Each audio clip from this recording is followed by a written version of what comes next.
Well, hello everyone. I apologize if the camera quality on this is not up to the normal par.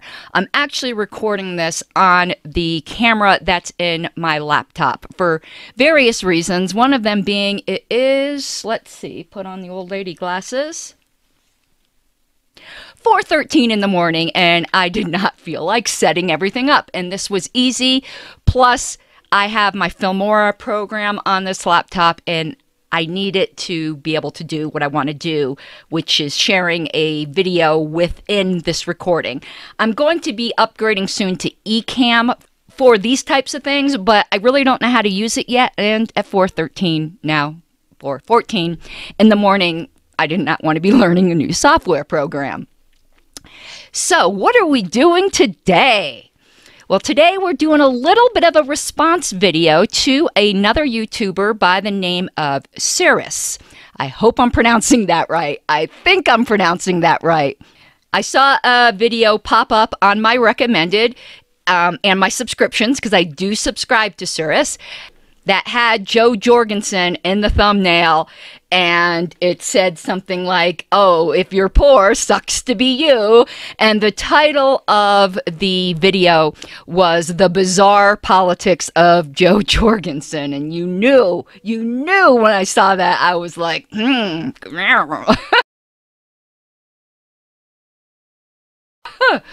But I didn't watch it. I decided I wanted to experiment a little bit with content here, and I am watching it for the first time with you guys. Now, this is a bit risky for me because I'm not too sure what Suris is going to say. I mean, I have a pretty good idea, judging by the title and the thumbnail, and I did read through the comments and actually had quite a pleasant exchange with Suris about the video. Because quite honestly, the thumbnail got me a bit lathered up. Because I know Joe, and to insinuate that Joe would ever think something like, "Oh, if you're poor, sucks to be you," is such not her. It's such a mischaracterization of what she is actually like. So I got a bit lathered up, I'll have to be honest. And at first, on that comment thread, I came at Suris a little strong. And I did apologize because there's no need for that. And I do enjoy his content. And when he responded to me, was a perfect gentleman. So then I felt bad. So, we had a pretty good discussion there where, he conceded that perhaps he misunderstood something. And he pointed to a couple things he already thinks he might have misunderstood. So I'll take a look at that. But knowing Suris, I expect him to disagree, and I really would expect him perhaps to think her politics are bizarre. That title was fine. It was just the thumbnail that got me going, thus my thumbnail. Because my agreement with Suris is I'd get even in my thumbnail, which I did. It is a bit spicy, and I don't mean to have the conversation on that particular tone. For those of you who don't know, I subscribe and watch YouTube, like a lot of channels. That's all I do. I don't watch TV. I watch YouTube and sometimes Netflix, but mostly YouTube. But I don't subscribe to any libertarian channels. I subscribe to a ton of atheist channels. I'm a Christian, but I subscribe to atheist channels. I don't subscribe to any, do I? One Christian channel, God is Gray. And that's because it was recommended by one of the atheist channels that I follow. And I watch a lot of political channels of people who don't agree with me from all over the spectrum.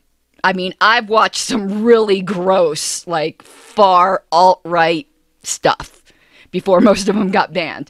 And I've watched some really, really far left stuff and centrist stuff. And then your run-of-the-mill Trumpian, everything. Everything but libertarian, pretty much. Though some of the more centrist types, I think, lean a little libertarian. Like Hunter Avallone, who just left the right, as he said. He seems to be drifting toward a more libertarian position. Most of what I watch, though, is from the left. There's It didn't used to be that way. I used to watch more from the right because that is kind of like the trend that was going on YouTube. And the trend kind of has gone the other way now. And there is a lot of left content. And some of it is in this like group or paradigm that they call BreadTube, I guess. I forgot what the ones on the right were called, where they called the skeptical something. Whatever. So I do watch a lot of content from the left, and Suris does come from the left. Most libertarians, I think, would consider him far left, though believe me, I watch a lot on YouTube, and there's a lot of people far more left. But what do I mean by left? On social issues, yes, he's very socially liberal, but so am I. So obviously I would agree there. But I mean like pretty anti-capitalist. So that's the type of content. But he is why I subscribe to him. I like subscribing to people, though sometimes I can't find content from a particular view that does this, but I like subscribing to people who are thoughtful and bend over backwards to steel man their opponents. And it's not just ridicule. There's always going to be a little bit of that. But it isn't just that it's people that can treat other ideas with respect. And it's not just all like shock jock stuff. And Suris is one of those. I was very impressed, and why I hit the subscribe button. He was dealing with some fundamentalist Christian items. And I guess that's how I first found him, because he does respond to a lot of theistic type stuff. So it was following the bread trail of the atheist content that I watch. But he also does a lot of political content. But it was in watching the way he went out of his way to fairly represent views that I know were very offensive to him. Very, very fundamentalist Christian views. So he would listen to what they were saying and then put the best possible spin on it. He'd deal with the worst possible spin and the best possible spin, because sometimes it's hard to tell exactly what they're doing, because there are some cuckoo for Cocoa Puffs fundamentalists on YouTube.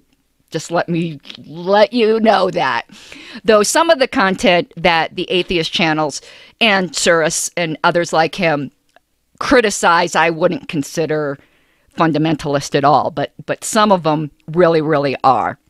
And I'm sure I'll have a few people watch this who come over from Suris's channel, so I'd just like to let them know a little bit about me. While I am a Christian, I would consider myself a liberal Christian or a progressive Christian. As I said in the beginning, the only Christian channel I subscribe to is God is Gray, and my views are very, very similar to her views. Also, politically, obviously, I am a libertarian. I am actually the current national secretary on the LNC. The LNC is, like, if you heard of the RNC and the DNC, which is the Republican National Committee and the Democrat National Committee, then the LNC is the counterpart. It's the Libertarian National Committee. And the Libertarian Party is the third largest political party in the country. Now, we're nowhere near the size of the two that are ahead of us, but we are the third largest. We're the next in the line. And next year will be our 50-year anniversary. We have run presidential and vice presidential candidates since our very first year in existence. And in fact, in our very first run, which was the 1972 election, we actually got one electoral college vote.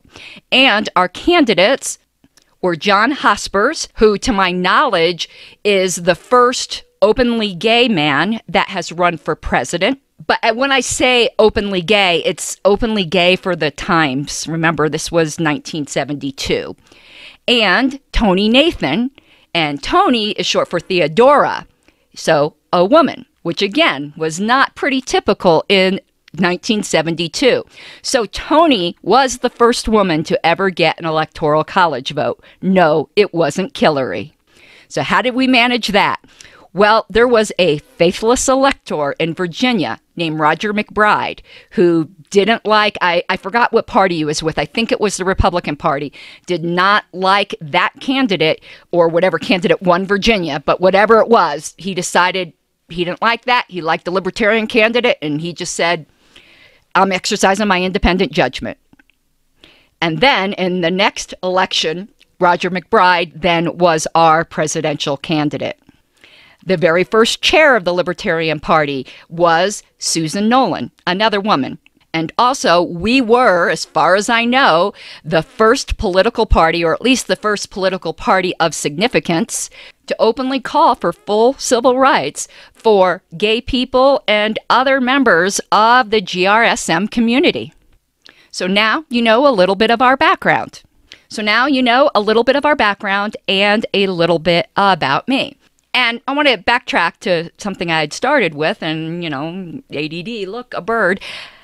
Another thing I wanted to say, why this is a bit risky, because I don't even know what he's going to say, responding contemporaneously, like the first time I hear something, is not my strong point.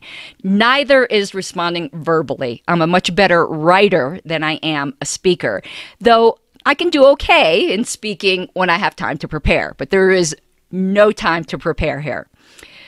I have another computer here if I do need to look something up, and I will let you know if I do that, but I'm going to try to just give you the answers that come off the top of my head, which if I have to do a correction later, I will. And there might be some in which I agree with Suris and disagree with Joe. And you could just see my general reaction. And as always, if you disagree with Suris, do not go over to his channel and be a dick. The world needs less dicks. What? That came out. That might not have come out the way I intended. The world needs less assholes. Can't get away from anything possibly meaning a double entendre. Jerk. That could be mean people, okay? Be nice. All right. Put on my old lady glasses and let's get to the video. Hey there. Well, this is future me, and it seems that I messed up some settings in the recording, and there is an echo on Suris's part of the conversation and an annoying buzz on mine. I hope you can put up with it. There's really not too much I can do about it now, so thank you for your forbearance. Well, hopefully I'm unobtrusive enough just sitting down here. Hey, Suris. Okay, this isn't at the very beginning of the video, so let's go to the beginning.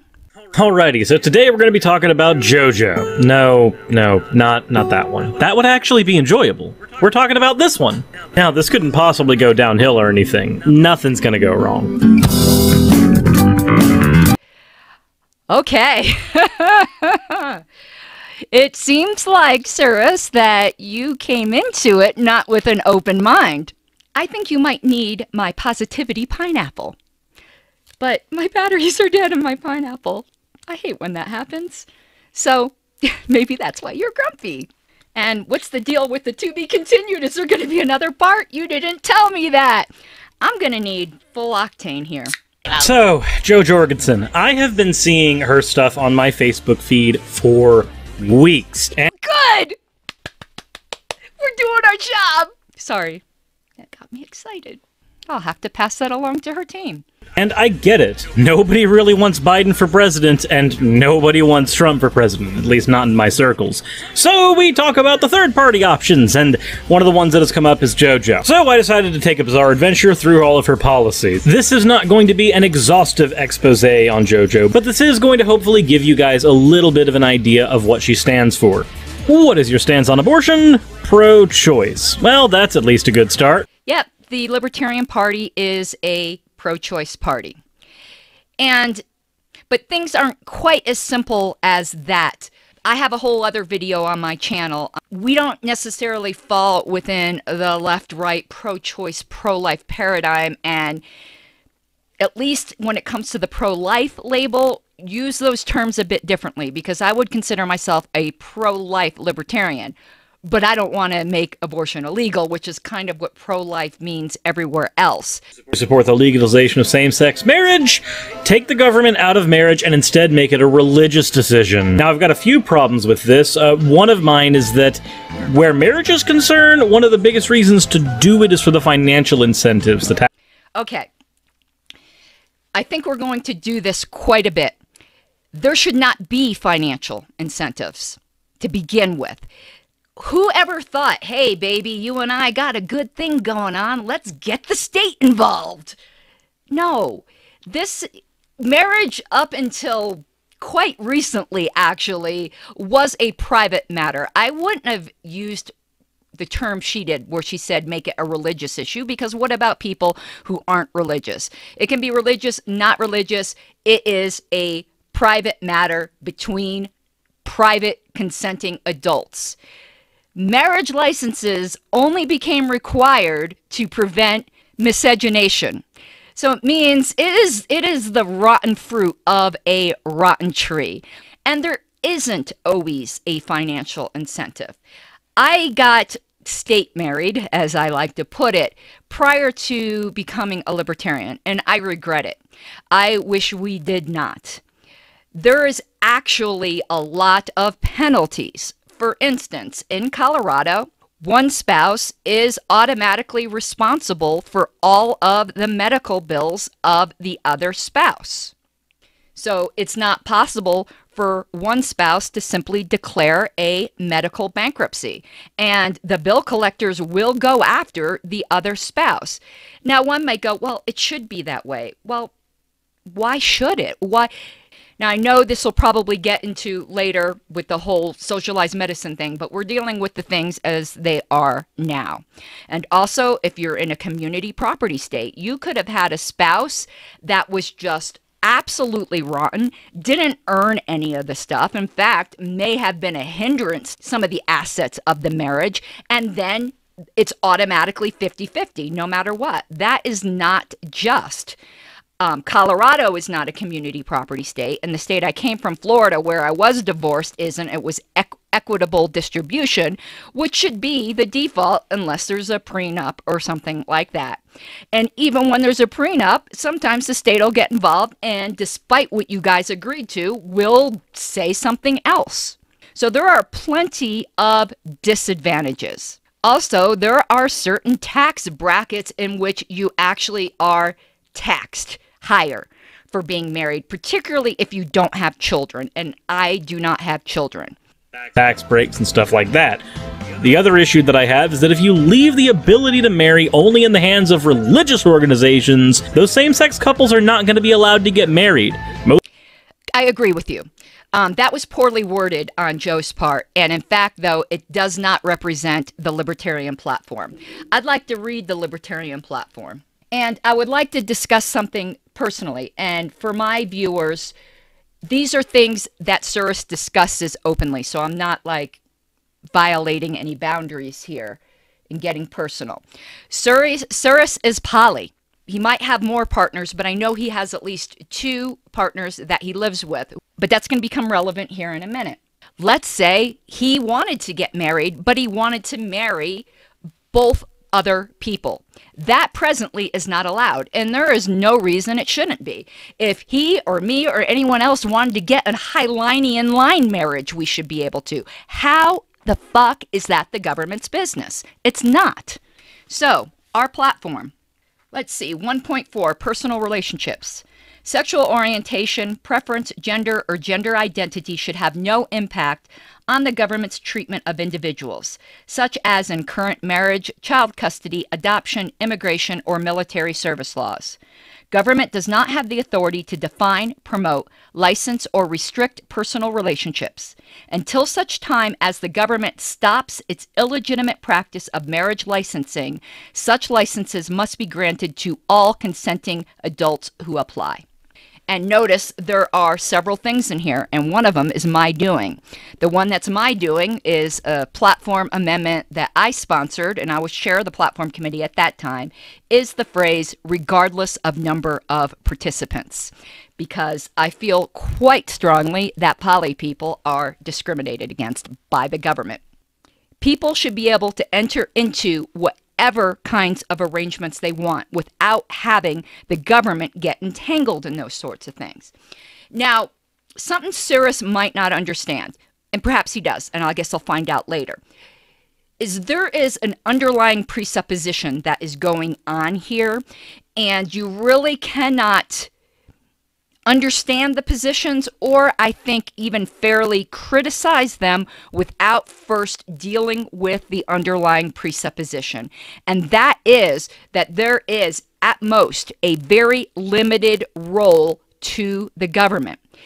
Because notice, when he said he has a problem with that, he went and said, well, there's this benefit.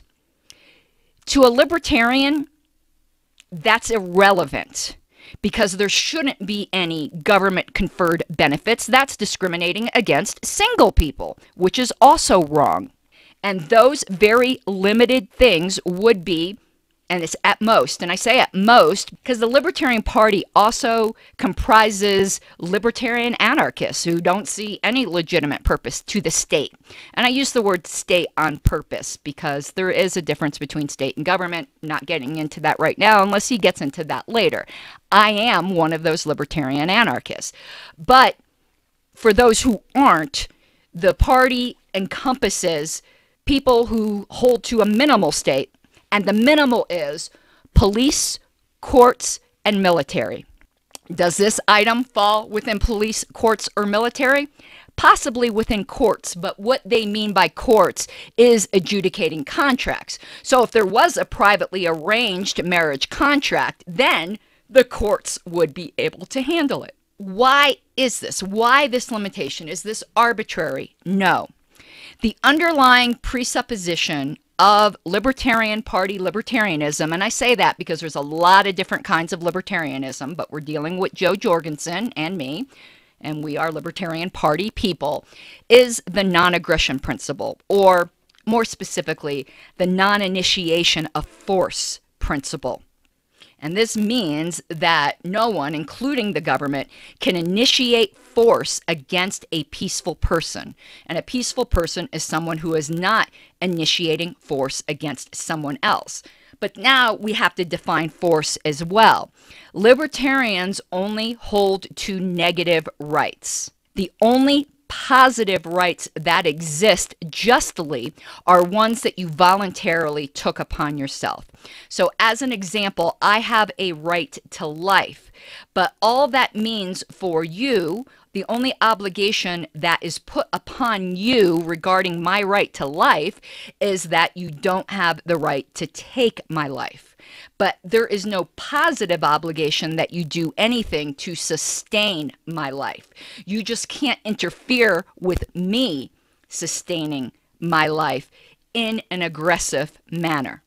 That is somewhat simplistic, but we need to have that in the background. So saying get the government out of marriage comes out of that.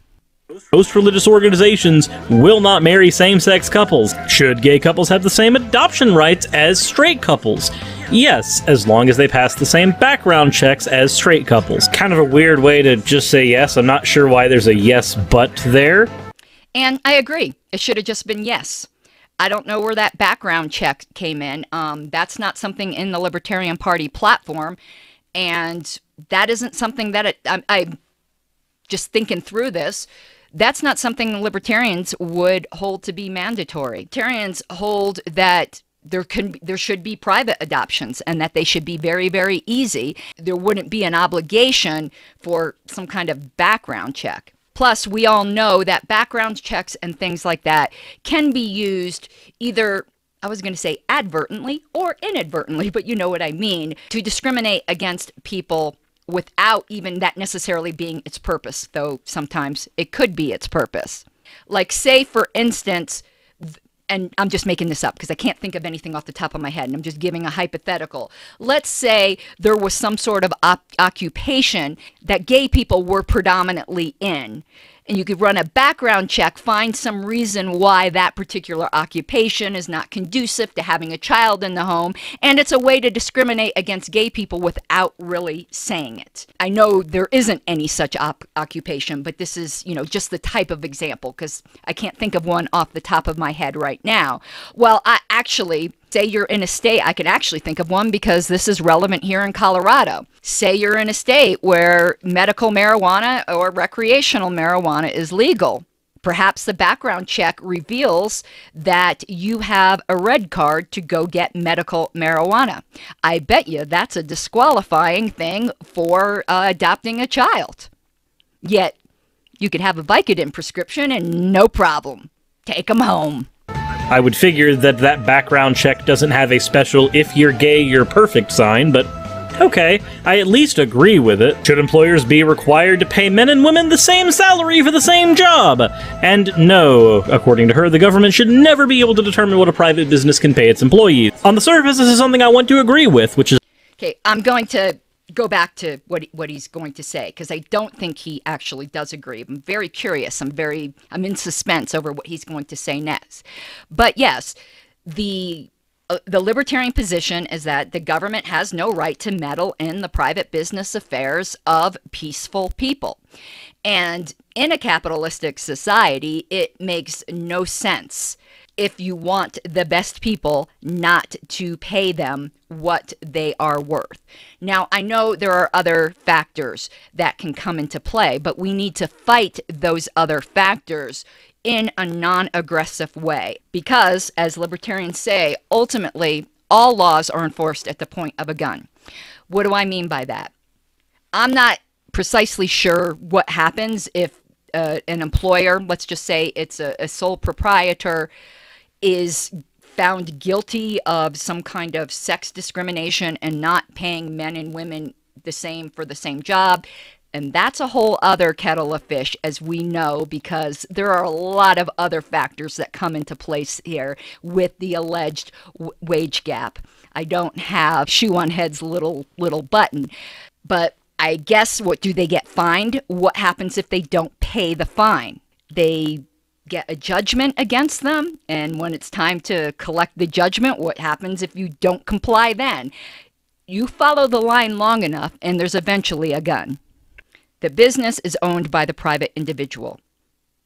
As long as they are not committing aggression against other people, they should be able to do what they wish. Now, we, as members of the public, have every right, and I would actually say a positive obligation, as a moral imperative, not a political imperative. Remember, I said politically there are no such thing as positive obligations. But that just deals with justice. It doesn't deal with the broader category of morality. And I think good moral people would assume that obligation to make sure that businesses that do such things do not thrive. Which is the case with a lot of things that are libertarian. But unfortunately, as is also the case with a lot of things that are libertarian, they work under the axiom of maximum freedoms means maximum good. But that's not always the case. No, we don't. Let me explain. Libertarian dystopia is possible. Freedom is a necessary precondition for human flourishing, but it's not sufficient. There are other things that are needed, but they can't be gotten at the end of a government gun. Let me introduce a concept here. It comes from an author by the name of Robert Nozick.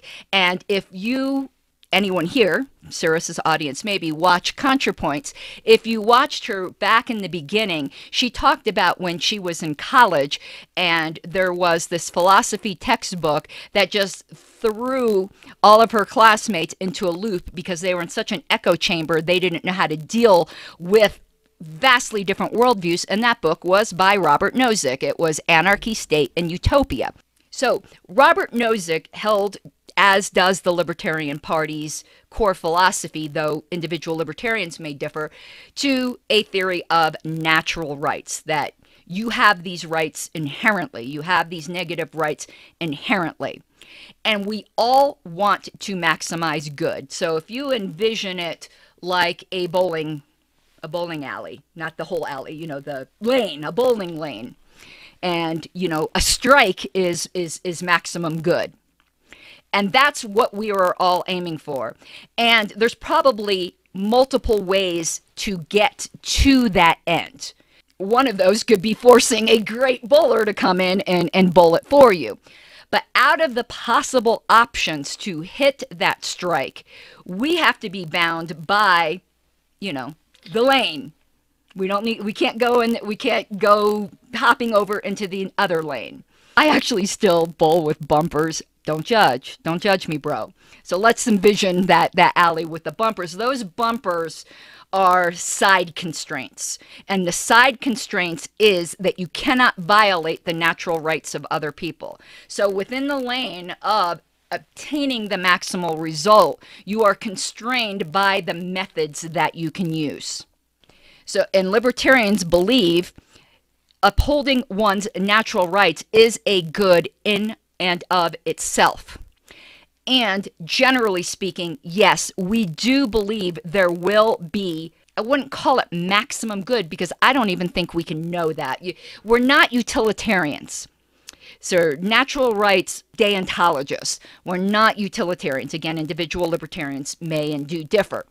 So the whole idea of maximum good is somewhat foreign to the whole thing.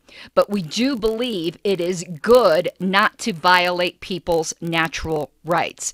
You are arguing from consequentialism, and the fact is, no matter what the consequences is, it does not give you the right to do the wrong, the bad, to violate that person's rights to obtain that certain end goal. People are not a means to an end, ever. People are the end in and of themselves. Plus, you get into the butterfly effect here, don't you? You do not know, by interfering in this one thing, what the unintended consequences are elsewhere. And there are always unintended consequences. Without some way to regulate the pay of businesses, businesses will exploit their workers. And businesses in the past have exploited their workers just because of the color of their skin or their gender. Or their gender, he was going to say. And businesses still do that because regulation is a very poor way of regulating behavior. There are corporations or other businesses that just find a way around it, or they pay their way around it through bribes and other favors or other kinds of regulations. The underlying assumption you have here, though I don't think you're realizing it because I don't think you believe this, is that people are inherently bad. And without the state, they will predominantly do bad things. Of course, then who are the people that are populating the state? The very same people that you think are bad. Not a good recipe. But I don't believe people are inherently bad. I actually think most people are pretty inherently good. And there is no perfect world. There will, even with regulation or no regulation, always be some exploitation. It's inevitable because there are some bad people. But then the imperative is upon the good people to weed those things out. Good people, without the regulation of the state, and in fact, in spite of the laws of the state, got slavery abolished. Gender. The libertarian response to this is usually that with competition, you can just go to a different business that's not going to exploit you the same way. But historically, what tends to happen is that all the businesses start playing by the same rules because they know they can. Wait, but I thought they were all exploitative.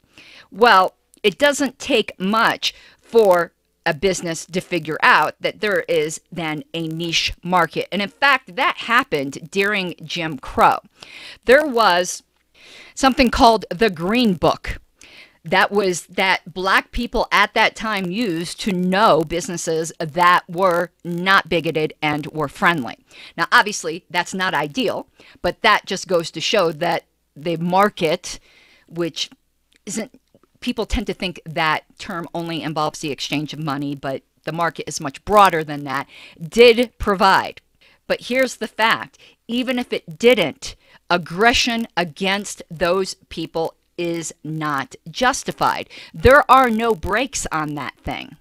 And things do even out, and the scales are balanced in time. The fact is that politics is both a poor and lagging indicator of social change that has already happened. And if they're all playing by the same rules, then it doesn't matter what business you go to. You may be treated marginally better or marginally worse, but the underlying problem of equal pay will still be there without some type of regulation.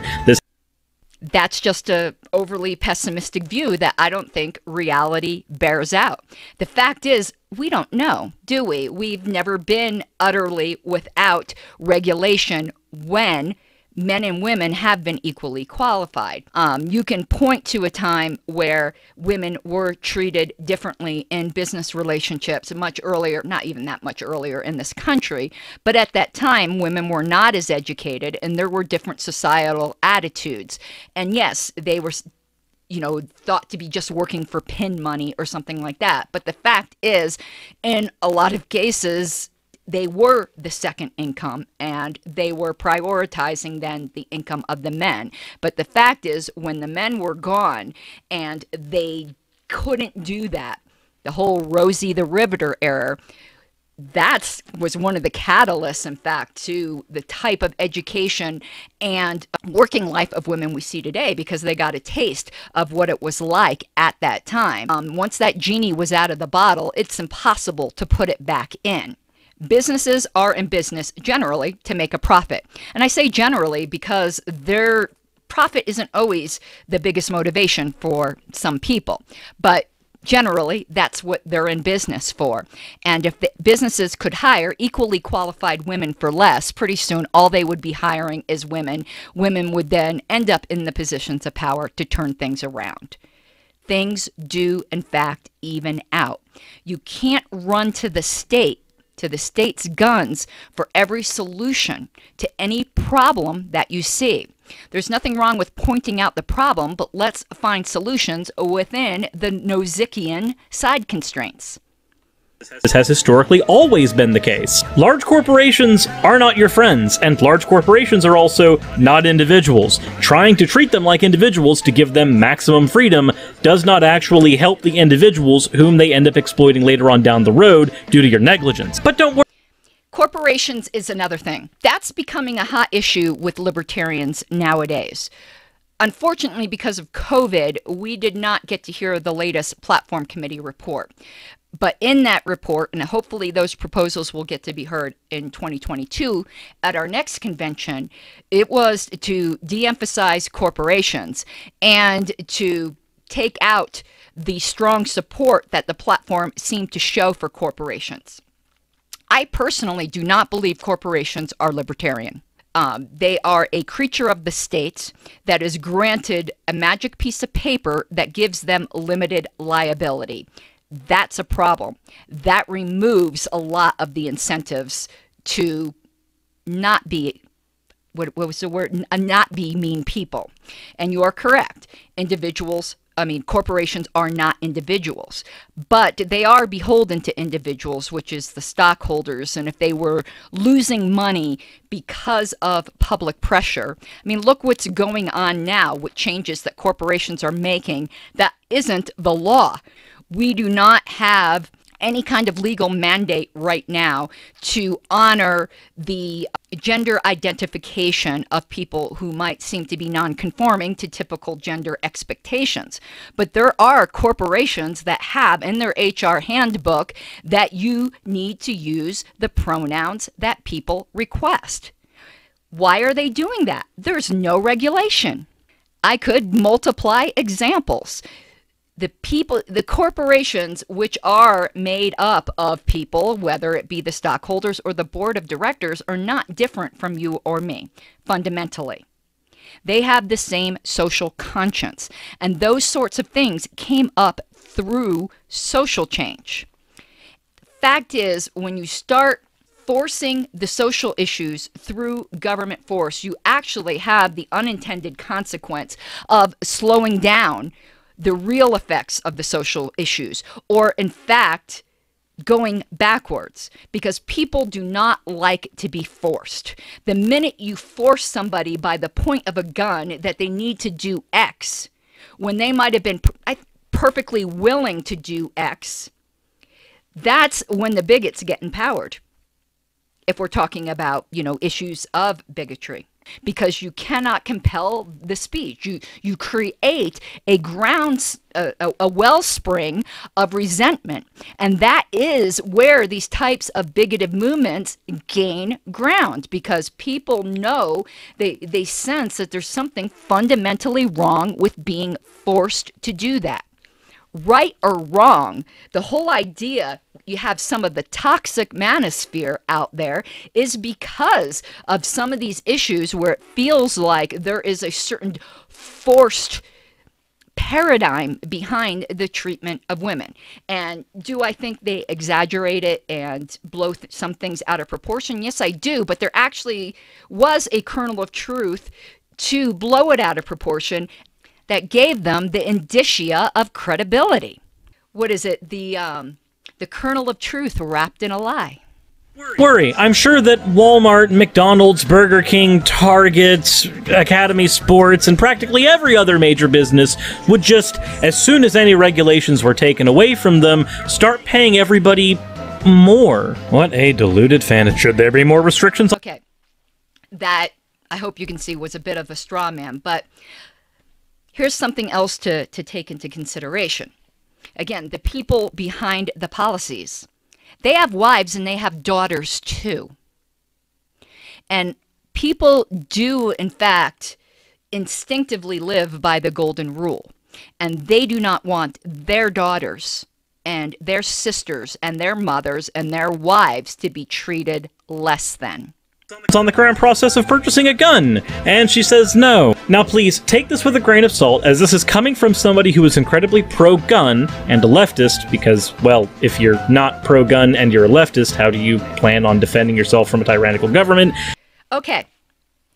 I didn't know you were pro-gun. That is good to hear. I'm going to preempt this a little bit, because I don't know what you're going to say next, with a bit from the LP platform once again, because I think that's important. But before we get to that, the right to defend yourself against aggression is a human right. Yes, it is recognized by the Second Amendment, but it does not emanate from the Second Amendment. You had that right prior to the Second Amendment, and if the Second Amendment were ever repealed, in fact, it's been in a lot of ways functionally repealed, at least portions of it, or portions of the scope of that right is actually a better way to put it. You still have the right. Governments do not grant rights, they can merely recognize them.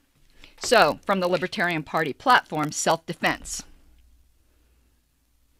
The only legitimate use of force is in defense of individual rights. Life, liberty, and justly acquired property against aggression. This right inheres in the individual who may agree to be aided by any other individual or group. We affirm the individual right recognized by the Second Amendment to keep and bear arms, and oppose the prosecution of individuals for exercising their rights of self-defense. Private property owners should be free to establish their own conditions regarding the presence of personal defense weapons on their own property. We oppose all laws of government restricting, registering, or monitoring the ownership, manufacture, or transfer of firearms or ammunition. So that's the position we're at, because we believe in a fundamental right to self-defense. Now, the exercise of rights does presuppose certain things, such as full mental capacity, because with rights come responsibilities and obligations. So the presupposition is that you are in full stewardship of your own rights.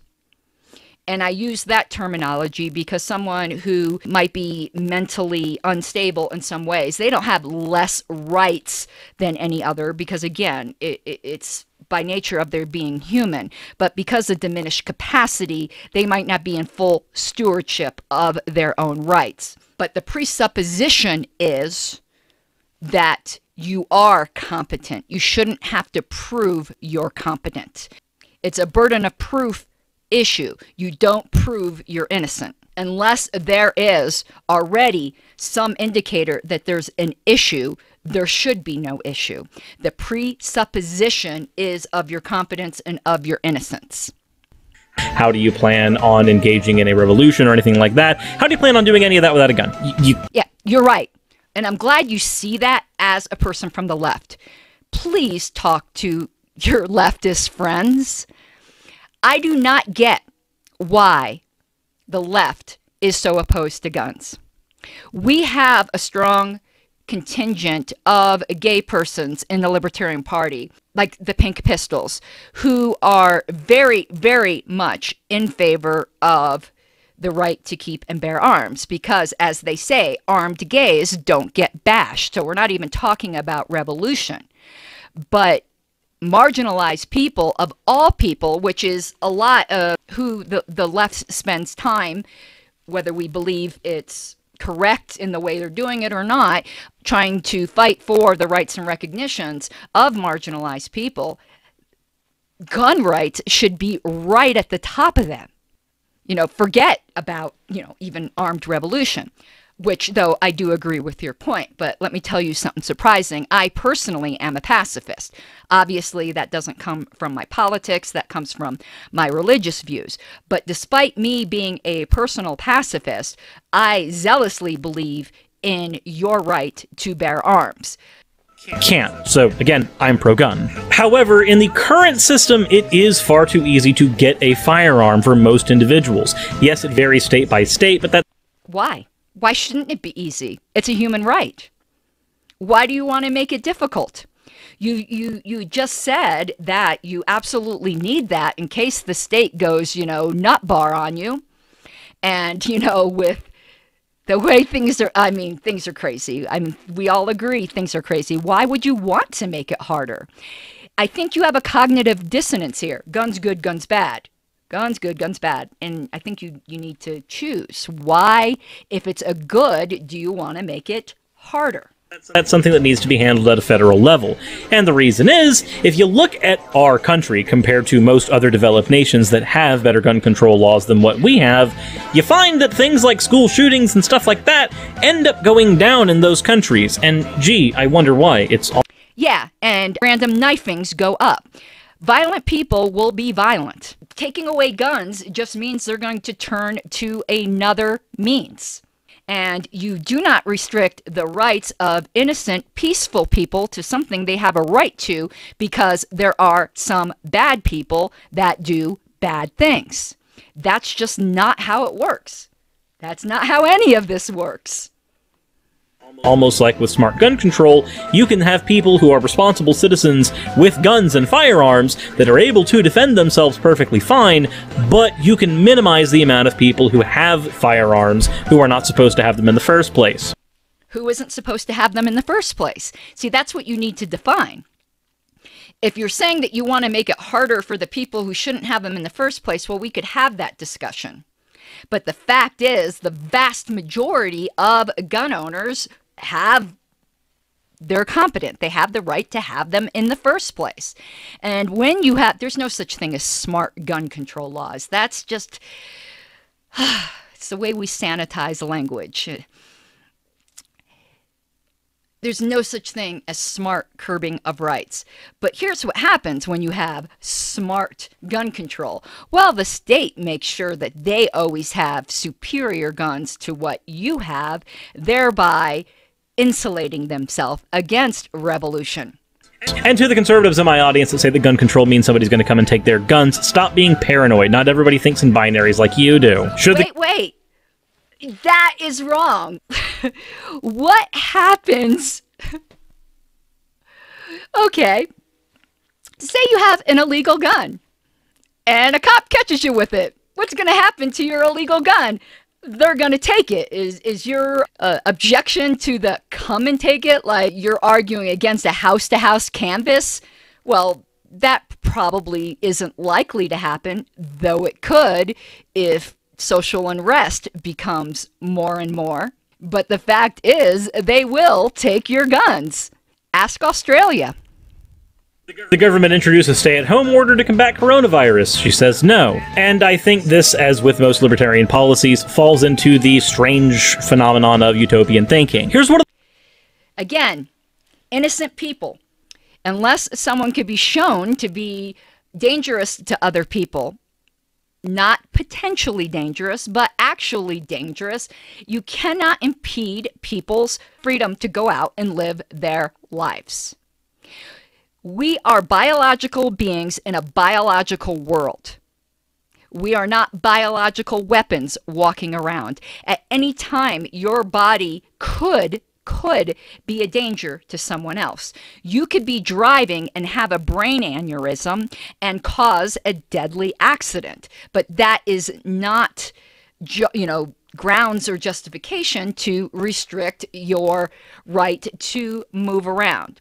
The fact is that many people voluntarily do the right thing.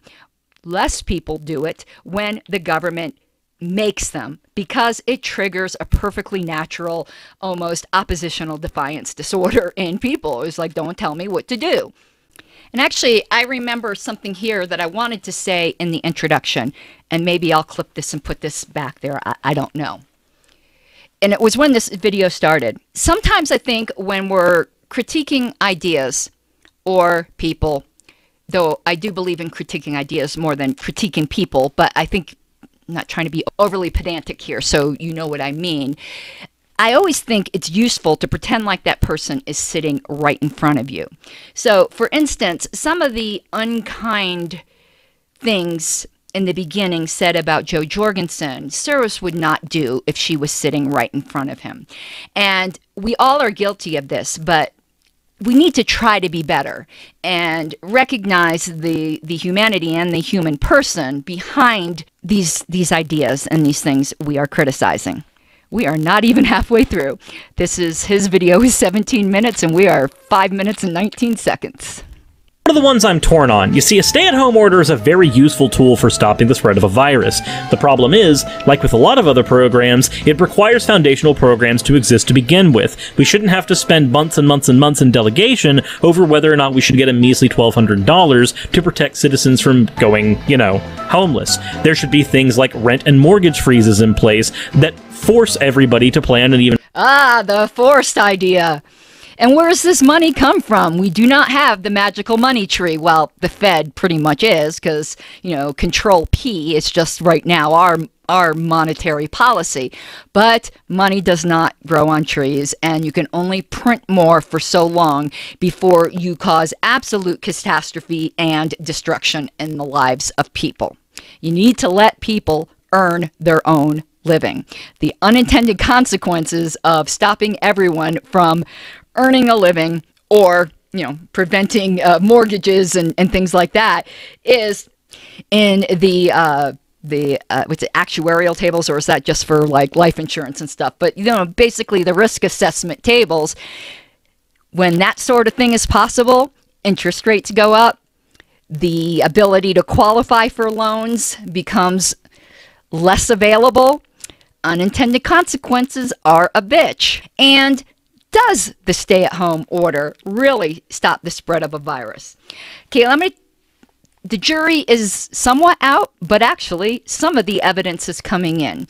But listen, I'm not an epidemiologist or a virologist or any ologist of the sort, but I do have a mind and I have, a decent science education. And actually, oddly enough, I've been a student of the 1918 pandemic well over a decade, because when I first learned about it, I was like, why aren't we taught this? It's like weird that so few people, now everyone knows about it, but I'd been seeing this coming for a while. But the evidence is now coming out to support what I had said from the beginning. I had said from the beginning that Mother Nature is a bitch. And you have to play by her rules. And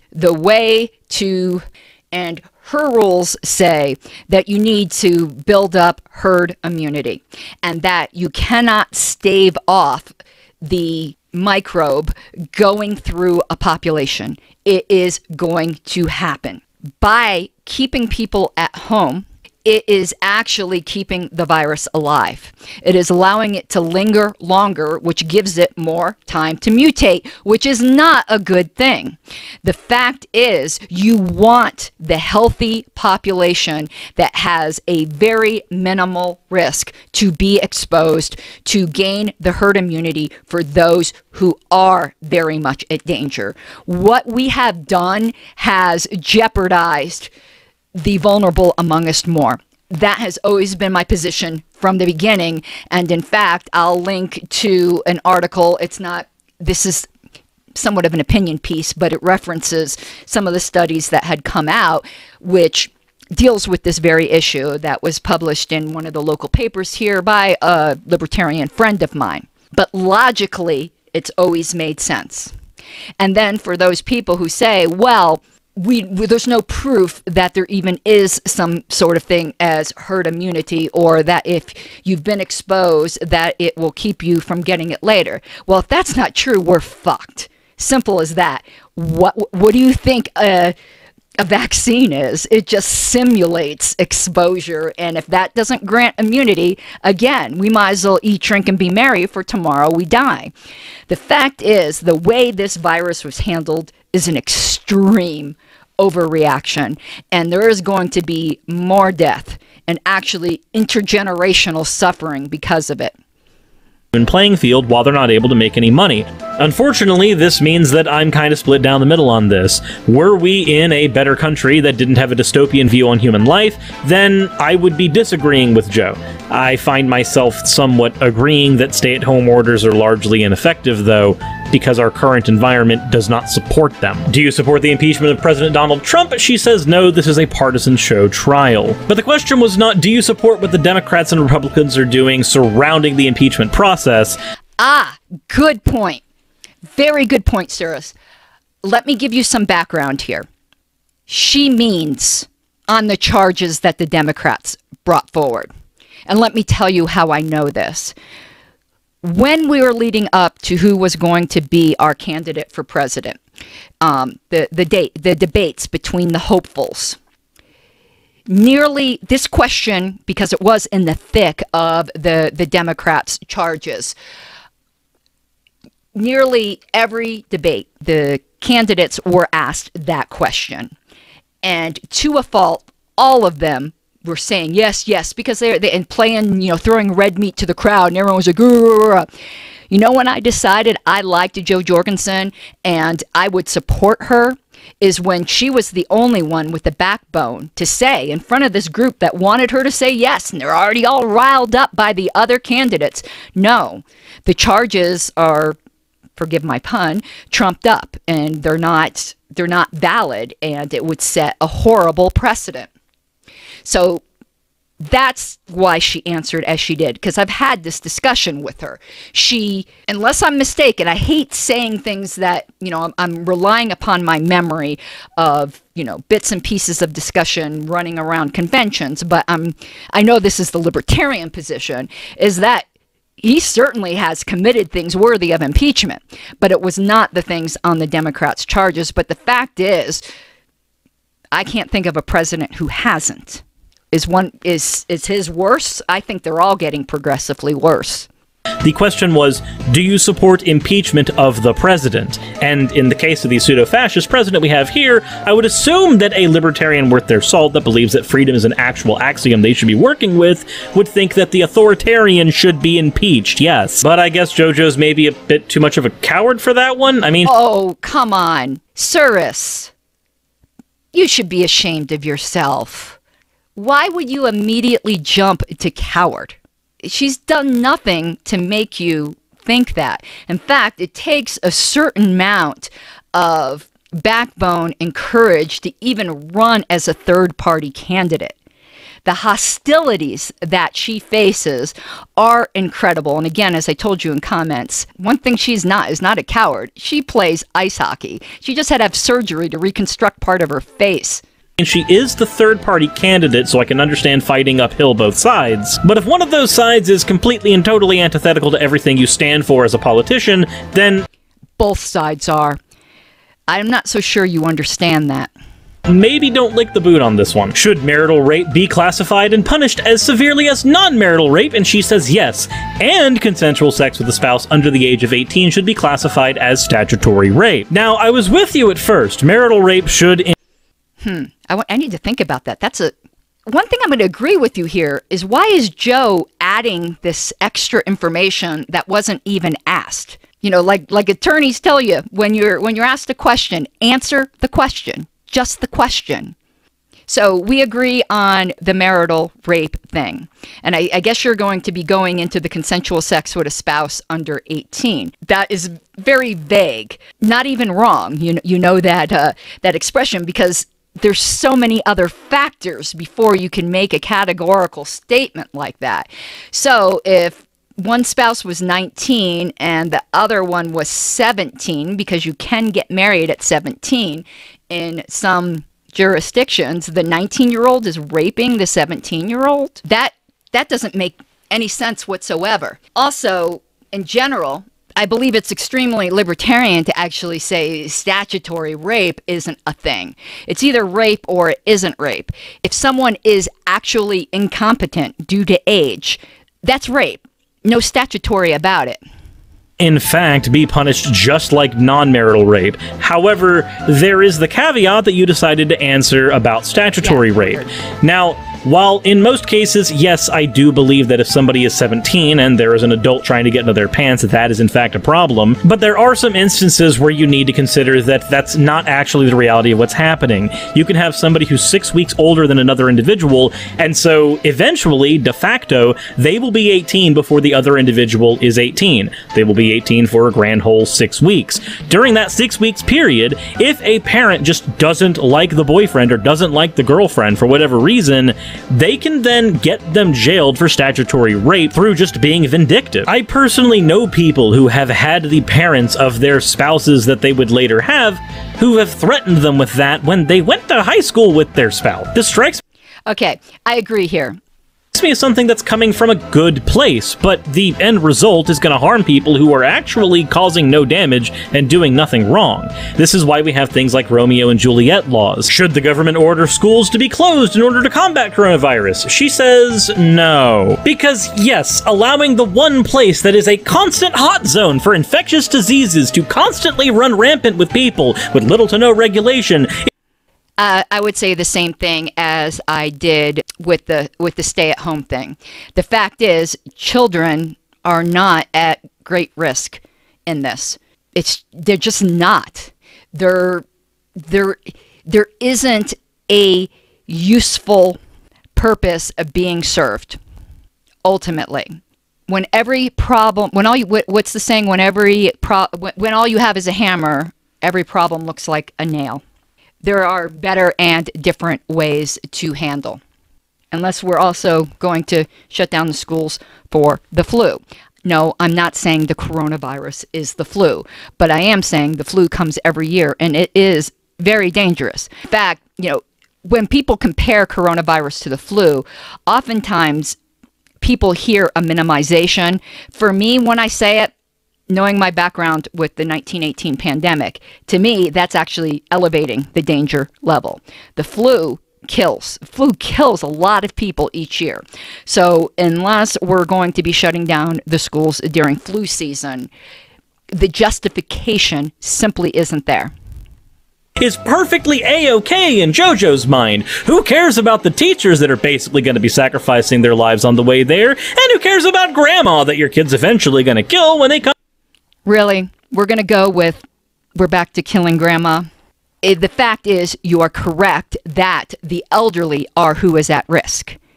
Those are the ones who need to be isolated. The children should not be going near grandma in the middle of a pandemic.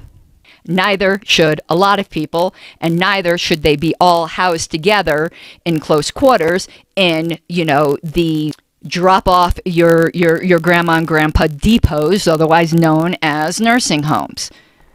Come back with a deadly virus. Nah, we should be free to sacrifice our educators on the funeral pyre of freedom. Should the government increase environmental regulations to prevent climate change? She says no. Okay, so this is either coming from the position of more freedom's more better, the more free everybody is, the more better everything is, which is the libertarian position in the United States, or this is coming from the position that climate change isn't real and therefore anti-science. I believe climate change is real. And I also believe calling disagreement anti-science is about as useful as calling everyone you disagree with a Nazi. I'm not saying you do the Nazi thing, but you are doing the anti-science thing. And that's a cheap trick. Now, I don't know Joe's position on climate change, but for certain, but I believe it's the same as mine. And I already dealt with the more freedom, max good, or whatever it is that you said right here. I would guess, and actually, I think it might be on her issues page, because I'm not sure where you're on the I side with, I think.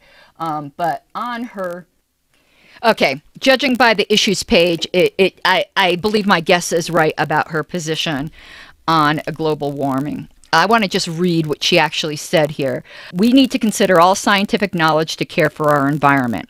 I will work to remove government barriers to replacing coal-burning and oil-burning power plants in the United States with safe, non-polluting, high-tech nuclear power plants and allowing off-grid use of solar power. Worldwide, I believe we need to consider all scientific and economic knowledge to care for our environment and not cherry-pick data to support a predetermined outcome. Now, that one sentence might alarm you. I would agree, however. Most pollution is generated in developing countries, so reducing pollution worldwide requires cost-efficient, zero-emission energy sources like nuclear. So she's committed to reducing emissions. The reason for that one answer, again, is she doesn't believe government is the answer. You're inferring on that some other motivation other than government isn't the answer. The fact is, we had government regulations in Flint. The fact is that the government itself caused the big issue here in Colorado in 2015 at the, Animas River, I believe. The fact is, the government is one of the biggest polluters in our country and in all countries. And we go back to unintended consequences. When you regulate away certain things, you foreclose the possibility of ingenious inventions in others. And you raise the cost of things, which then has, again, the trickle-down unintended consequences of people in poverty becoming more poor, and then the intergenerational results that proceed from that. We need answers, not regulation. And even if we regulated ourselves back into a non-technical or just completely crippled our economy, it does nothing for the rest of the world where developing countries still are big polluters. And if you just turn around and say, well, you've got to remain a third world country because we can't have this or that, that's basically pulling up the ladder after we got through the escape hatch and got our own wealth and riches. Solutions, yes. Regulations are not the answer. If we look at one of her other policies, we can figure out which one it is. Should the US acquire Greenland? In which she says no, the US should also drastically reduce its global footprint. So at least she is coming at this from the perspective of somebody who's not a climate change denier. She's actually accepting the scientific consensus. You're misunderstanding that statement. I do think she accepts climate change, but you can't get that from that statement. Its global footprint had nothing to do with it. We're so used to hearing the term carbon footprint that I think we automatically think that. No, that whole question about acquiring Greenland was bizarre anyway. Is that really on the table? I mean, I've heard it discussed, but I haven't heard it discussed, like, seriously. And Greenland isn't for sale for, all that I know. I don't know what to say to that. I'm just very puzzled by that question. But her thing on the global footprint was we need to stop being empire building and colonialistic. on climate change. However, she is engaging in reality denial. If you believe that the United States should be lowering its carbon footprint, and that carbon footprint is mostly contributed to by large industrial organizations, but you're not willing to do anything to actually stop them from She is willing. But again, you completely misunderstood her answer there. She believes in promoting clean energy sources such as nuclear power. I'm just going to let this go through because I think we've already talked about it, and you heard something you wanted to hear in that answer. Lowering their carbon footprint, then what do you actually expect to lower that carbon footprint? You want it to go away, but you don't want to do anything about the problem. What do you think is going to fix this shit? Fairies? Like, no, I'm serious. Do you, as a person, as a thinking, breathing human being with brain cells that plug together to make synapses actually give you the ability to think, do you, as that person with that capacity, believe that businesses that do not have a profit incentive for lowering their carbon footprint are going to actively engage in that without us, the people, doing something about it, through the only mechanism that us, the people, have ever had to do anything? Okay. A lot of this, again, I even dealt with back when we were talking about equal pay for men and women. And here, well, first, let me concede right up front here, because I believe in being extremely fair. The environmental issues are one of the more thorny ones for libertarians to deal with. And there might not be a perfect or right answer. This is probably the hardest issue to deal with. But let me back up here a bit, because I might have been a bit too hasty on the regulation question. Again, it's because it was worded as regulation rather than a criminal violation. If there is demonstrable harm that stopping that particular, that can be attributed to that company in part or in full, in which there would be an actual alleviation of that issue if that activity was stopped, then criminal laws against harm would inure to it. It wouldn't require quote-unquote regulation. It would simply be that you can't aggress against people. And as I said, every single company in the United States could be forced to stop doing X. The rest of the world still is. And if you were talking about a denial of reality, I'm sorry, that is where you're doing your own bit of denial of reality. Ultimately, I think this comes down to an education problem worldwide and being a leader and coming up with different solutions. The fact is, there's a lot of fear-mongering and politics behind why we do not rely more upon nuclear power. Democracy or revolution. And if you don't like democracy, well, everything can just go on fire. That'll help the carbon footprint, right? Should health and... We don't particularly, well, I don't want to say we. I think the libertarian position, logically taken to its logical conclusion, doesn't like democracy very much, because it's 50 wolves telling the 49 sheep they're for dinner. Insurers be allowed to deny people who have pre-existing conditions, and Joe says, yes. Okay, if you're going to believe in a policy like this, not insuring people who have pre-existing conditions and not doing anything about businesses that engage... Okay, I'm going to deal with all the health things at once. I'm not sure if there are other health questions, but I'm probably just going to put that to the end because I don't want to have to keep starting and stopping and repeating. Okay, I see there's a lot of health issues. I'm going to do those in a separate video.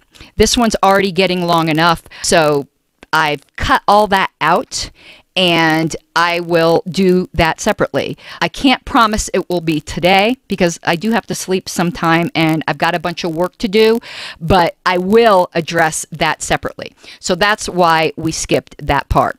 This is the problem when the only axiom you're working under is freedom, and I hope that this list, as inexhaustive as it is, shows kind of that thread. If it is about personal autonomy and personal freedom, and it can lead to a good, you will probably agree with the position that Joe has, or the position will lead to a common good, like something like being able to be pro-choice, policing your own body, having bodily autonomy. But But there are negative and harmful positions that can be taken when you work under freedom as your only axiom, when you have no way of measuring net good or net positivity. If only personal freedom is what matters, and you do things like grant individuality to corporations instead of treating them like mechanisms for good or ill, then you wind up in situations where corporations are able to exploit people with life-saving medical drugs, or exploit people by preventing them from getting care when they desperately need it. If everything is privatized and everything is private business, and private businesses are treated as individuals with their own autonomy, then we get this situation where people are denied healthcare, where people are denied certain rights. All in all, this is the reason why I'm not going to be voting for a libertarian, especially not Jo. Do I think she's a bad person? Probably not.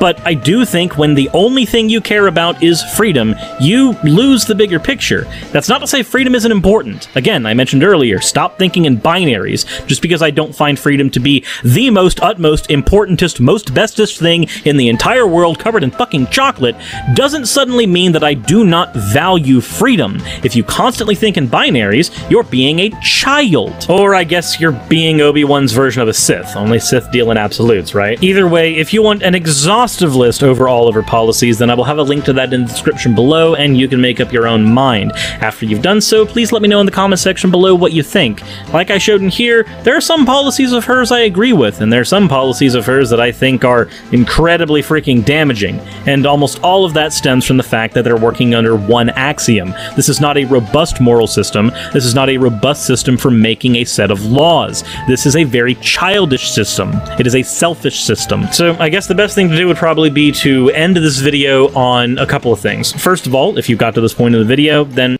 Okay. I am going to deal with here, though, something that came up during the healthcare portion and then at the end, because the healthcare portion will be done separately, where he had spoken of operating under a single maximum. And I can agree with that, like, up to a point. I actually think the maxim is, as I said before, the non-initiation of force principle, but ultimately that is freedom. But Suris is denying that that should be the unifying maximum. I wouldn't call it the sole maxim, but it is in fact the unifying maxim. Well, what else is? So he really says that nothing really has to be, because if you have one, then you are a child. That's merely name calling, because there are certain situations where he might not call it a maxim, I suppose, but it would be a maxim for that situation. It would be an absolute answer for that situation, which then must, of course, be childish, or you're a Sith Lord or something. It falls apart. So, for instance, I'm sure he would agree that, and maybe he wouldn't, but I believe that he would, it's that you could save the lives of 100 people by draining all the blood out of one person who has some kind of immune response in their blood, and that's the only way you can get it out, and it would save those 100 people. If you're going to be operating on utility like he did, then why wouldn't you? You wouldn't, because people are not a means to an end. And you'd say, well, then that's killing that one person. Well, the fact is those other 100 people will die. So there's going to be a death here somewhere. And then you start weighing in the balance who is more valuable than other people. As I said, there are no brakes on this thing. So unless you're going to be completely arbitrary, and it's going to be based upon who is in power as to who is more disposable and whose rights can be violated in order to provide some good for other, you have to have some kind of maxim. Otherwise, again, it is quite arbitrary. Utilitarianism is not a robust moral framework. It actually is quite undefined. If you want to see, a reductio ad absurdum to that thing, just look up the examples of the utility monster, and that kind of puts paid to that whole thing. But you then start, again, just judging that this infringement is worth this good. To who? To the person you're infringing? But no, because you've decided that society is more important than that one person? Let me let me start with your own outrage. How dare you say it's okay to do something aggressive to me because you think it's going to provide a good somewhere else? You want to talk about selfish and childish? That is selfish, to think that you have a claim upon the life and autonomy of another person that is not hurting you. I can get outraged too. I'm sure we both feel better now. You simply have no right to decide what my rights are worth and what they're worth sacrificing for. Now, as far as a robust moral system, well, A, it is not the entirety of a moral system. Again, it's necessary precondition, but it is not the sufficient precondition. Morality is a much broader sphere than what the libertarian philosophy deals with, which is justice. Justice is a subset of morality. Morality encompasses much more. Justice says that you can't force me to give something to you that you need. But in many cases, morality will inform me that I should do it. That is entirely different. And that is actually ennobling.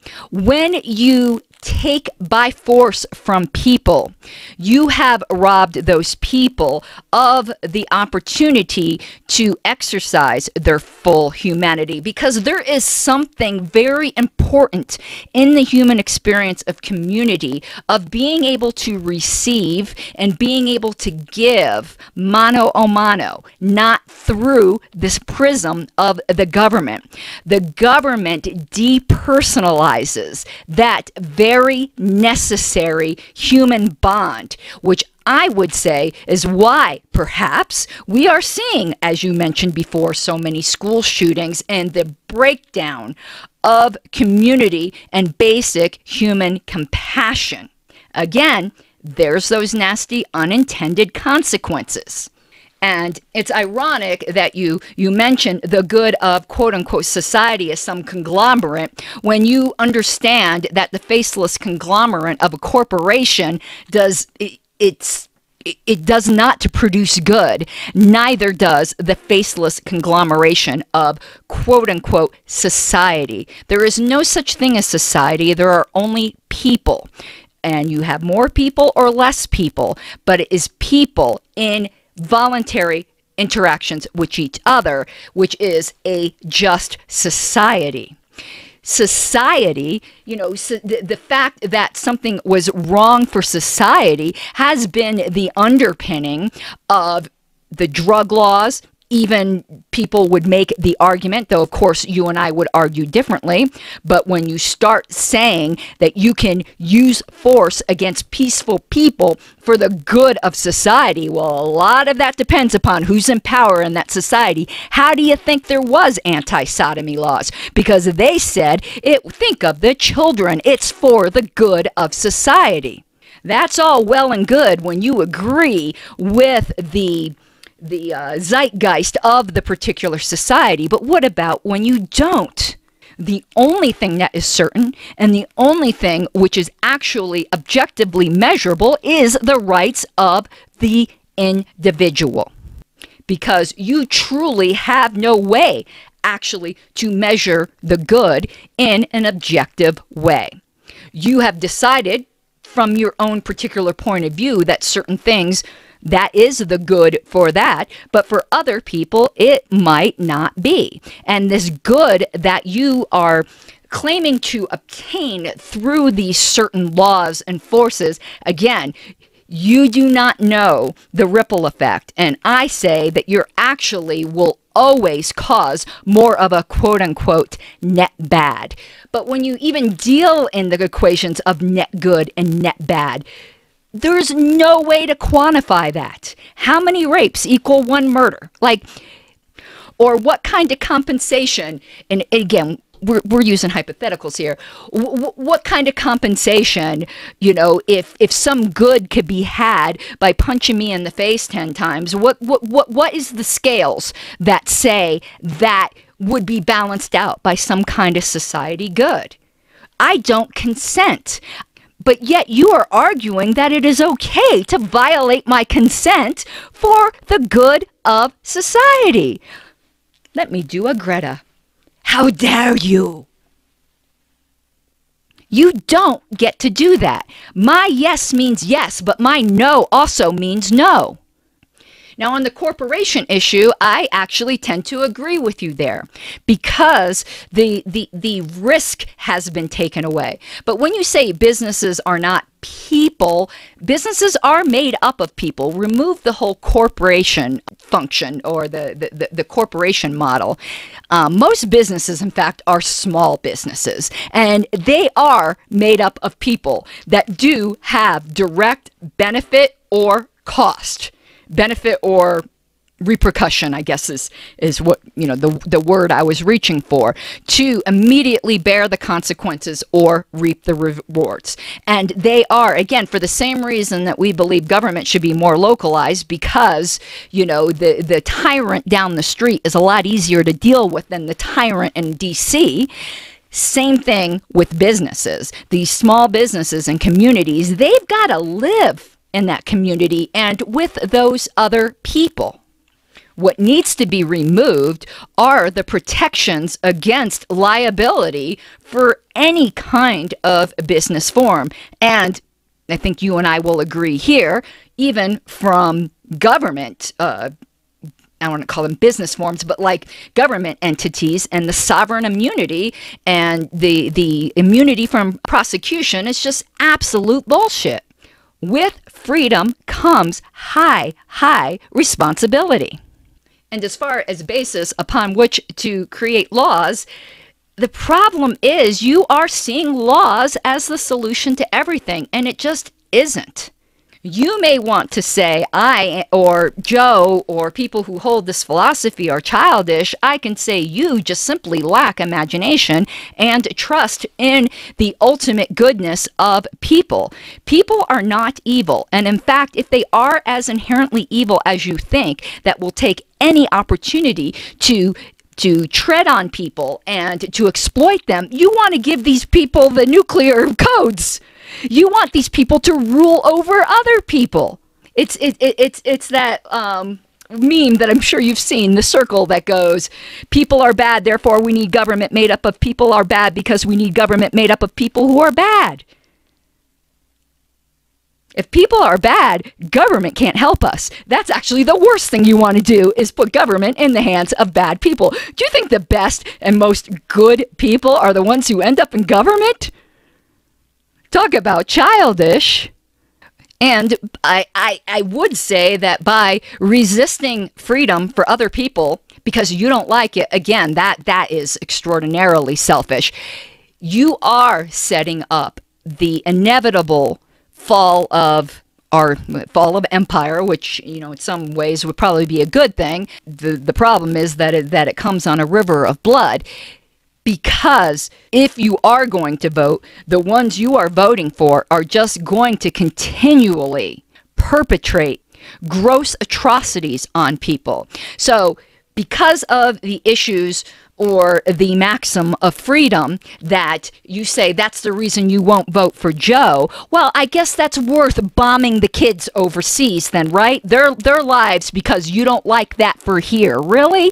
Are we really going to weigh things on this scale? Because if we're going to do that, it's not just the scale of the lives that are in this country, because our imperialist tendencies, we are totally destroying lives not in this country. But no, I don't like this or this that she says, which wholesale, without a bunch of libertarians in power, you know, don't have any chance of getting passed as to what would realistically get passed. But no, you're willing to sacrifice that because you don't like the maximum of freedom, even though the things she could get done will result in such a good. I assume you agree that all nonviolent drug offenders should be released. That's actually doable. I'm sure you agree that there needs to be a relaxing of right to try and things such as that for people who are in desperate need of trying to find something to alleviate their diseases. No, but see, that's doable. I think personally that If you are open to voting for any candidate on the things that I believe are personal priorities to you, on the entire scale of things, the things that are actually doable by Joe, that it is morally irresponsible not to support a candidate who can get those things done. Now, if you're entirely would never vote for a third-party candidate anyway, then, you know, this conversation was just an exercise in navel-gazing, and that's fine. I like looking at my navel as much as the next person. But I'm operating from the assumption, because you said you would not vote for her, as a conclusion because of all these issues. If you wouldn't vote for her no matter what, well, that's an entirely different thing.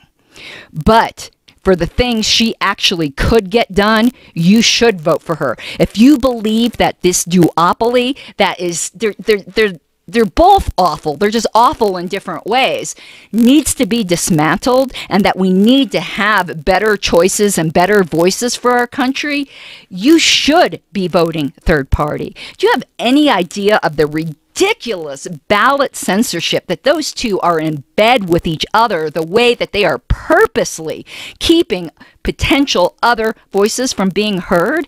It is ridiculous. I think you and I might, well, I think we would agree, maybe not to the same extent, but we need voting reform in this country. What do I advocate? I advocate ranked choice voting. If that's a discussion you'd like to have, I would love to have it with you. And outside of the Libertarian Party, I do sit on the policy committee of Ranked Choice Vote Colorado. So that is other activism work that I do. Also, I believe that we need ballot censorship reform. We need ballot access reform. Do you realize that each election season, despite the fact that we're the third largest political party, that we've ran presidential candidates for 50 years, that we have to spend upwards of $500,000 every 4 years, and then different amounts, you know, on the so-called off years, just to be able to be on the ballot, because the Democrats and the Republicans do not want the competition. And you are supporting that by refusing to break free from that stranglehold, even if it's only a protest vote. What is going on? It's just, it's a scam. It's an absolute scam. It is Pepsi and Coke, as an analogy, not trying to say them literally, you know, in bed together, trying to keep us from buying Dr. Pepper. But I make no apologies for believing in absolute personal freedom, and I do think that is the way to human flourishing. However, I will not pretend it's perfect, because there are no perfect answers to things. There isn't a perfect society. But the safest way to be sure that we are upholding the human dignity of all people is to respect their rights and empower them then to make the good moral decisions to help other people, and to create a quote-unquote society where, actually I would say quote-unquote societies, where everyone's different preferences can be fully explored and blossom. I do believe in the sanctity of the individual. And hearing you talk on so many other issues, I think ultimately you do too. And I believe that coming from a good place in you, that you are just worried about some of the consequences. But that worry does not justify violating the rights of other people. There were consequences in the Old South. You know, the chestnut, but who will pick the cotton, is actually a historical example that had happened. There were people who turned a blind eye to the evils of slavery because the economic devastation of getting rid of it was just so undesirable. That kind of argument is always used and can always be used to justify intrusions into the autonomy of people. If you truly believe in consent culture, that goes for everything. Consent culture and consent rests upon the idea of the autonomy and sanctity of the individual and the individual's will, as long as they are peaceful. But I'm sure you know all of those people languishing in prison that actually could get released by someone with policies such as Joe's will be oh so glad that you just will not vote for her because you don't like her answer on something that is not at all doable or attainable in the time that she would hold the office to begin with. But the things that are attainable are so consequential. I can almost liken this to some of the religious people that I know are so vehemently pro-life in that they want abortion to be outlawed, that they will not vote for a candidate who is pro-choice, even though they like the things that they could do on so many other issues that are actually doable. That one issue will break it for them. When the fact is, abortion is not going to be made illegal tomorrow. It is not doable. Why are you dying on that hill? Because it's just a complete pie in the sky. Most of political authority is, in fact, evil. And we need to reduce it down to its non-evil components, which is the protection of the rights of individuals. That is the only purpose of government if government is going to exist. We are not cogs in a wheel. We are not, sacrificial integers in the great equation of society. There's something else that is often said in libertarian circles, and this goes back to your thumbnail, that if we say government shouldn't do something, that we're actually saying it shouldn't be done. And that is not, in fact, what we are saying. Because here's the thing. Government shouldn't be the subsidizer and supplier and distributor of all clothing. Does that mean I want people to go naked? No, it doesn't. So saying that certain government solutions are not the answer, and then you immediately jump to, well, if you're poor, it must suck to be you.